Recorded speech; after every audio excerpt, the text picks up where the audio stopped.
Bicara tentang suku Batak yang menjadi salah satu suku di Provinsi Sumatera Utara, ingatan masyarakat pasti langsung mengingat kain tradisionalnya bernama ulos.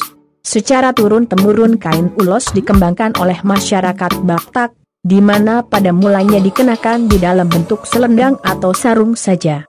Kain ulos kerap digunakan pada perhelatan resmi atau upacara adat Batak, tetapi kini banyak dijumpai di dalam bentuk produk souvenir, sarung bantal, ikat pinggang, tas, pakaian, alas meja, dasi, dompet, dan gorden.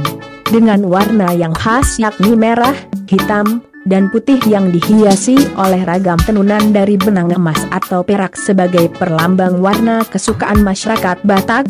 Ulos bagi nenek moyang masyarakat Batak menjadi 3 sumber kehangatan dalam dunia yakni matahari, api dan ulos. Dahulu, pembuatan ulos biasanya menggunakan mesin tenun dengan benang berwarna emas atau perak yang dipintal dari kapas. Sedangkan saat ini, ulos bukan hanya sekedar sebagai penghangat tubuh saja, tetapi lebih dikenal sebagai perlambangkan pemberian restu, curahan kasih sayang, harapan, dan kebaikan-kebaikan lainnya. Biasanya ulos diberikan kepada mereka disertai doa dan harapan agar dapat menjalankan tugas-tugasnya dengan baik. Bagi dunia pariwisata, ulos kini juga menjadi salah satu bidang yang bisa dipromosikan saat kita berkunjung ke Danau Toba yang menjadi salah satu destinasi super prioritas. Di antara banyaknya desa-desa wisata yang memproduksi ulos, adalah Desa Adat Ragi Hotang Mit yang berada di Kecamatan Tampahan, Kabupaten Toba Samosir yang kini tengah dikembangkan sebagai desa wisata sentra pengrajin kain tenun ulos. Pembuatan ulos di Desa Adat Ragi Hotang Mit ini merupakan salah satu kearifan lokal yang terus dipertahankan warga Mit selama 14 generasi.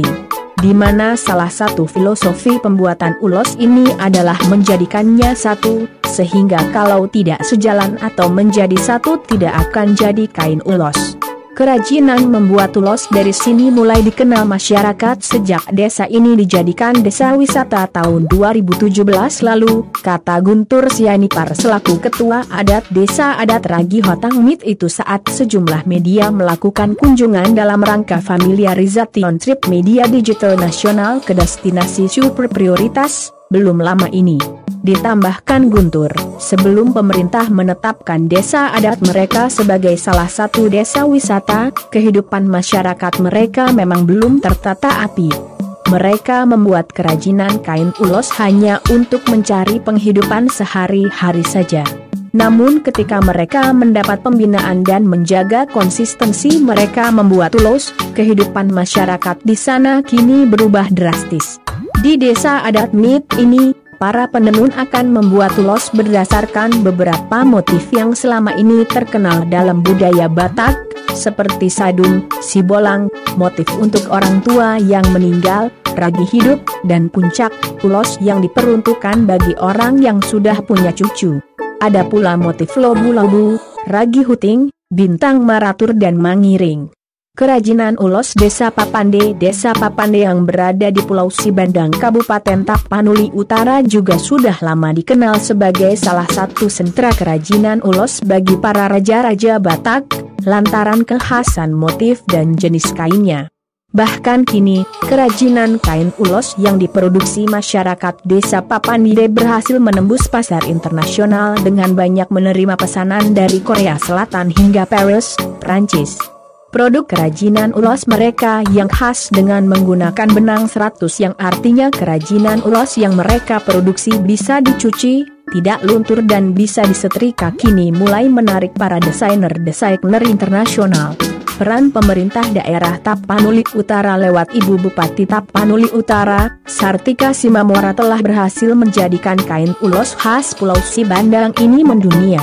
Awalnya istri saya melalui Dekranasda Kabupaten Tapanuli Utara melakukan pelatihan dan pembimbingan kepada mereka untuk lebih serius menekuni kerajinan menenun ulos bukan hanya sebagai mata pencaharian saja, namun agar kerajinan mereka juga bisa dilirik dunia internasional. Dengan menggunakan benang 100 yang bisa dicuci, tidak luntur dan bisa disetrika mereka mulai mengembangkan kerajinan ulosnya. Bersyukur kini mereka kebanjiran pesanan dari luar negeri mulai dari Korea Selatan hingga Paris, Prancis, tutur Nixon Nababan selaku Bupati Tapanuli Utara. Kini mereka bisa menikmati hasilnya lantaran harga jualnya meningkat. Dari biasanya mereka hanya menerima Rp300.000 saja dari satu kain yang mereka produksi, kini mencapai Rp1,2 juta, Rp2 juta per kainnya.